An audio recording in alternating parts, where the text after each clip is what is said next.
We're going to be learning months of the year, and in Igbo language we have 13 months. It shocked you? It shocked me too. So January is Onwa Mbo. Onwa Mbo is January. Onwa Abuo is February. Onwa Abuo, February. Onwa Ifeke, March. Onwa Ifeke, March. April, Onwa Ano. April, Onwa Ano. May, Onwa Agwu. May, Onwa Agwu. May, Onwa Agwu. June, Onwa Ifejioko. June, Onwa Ifejioko. July, Onwa Alomchi.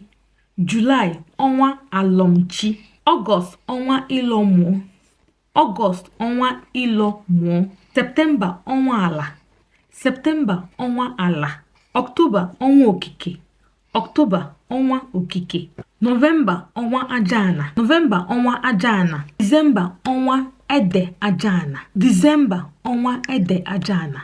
December, Onwa Ede Ajana.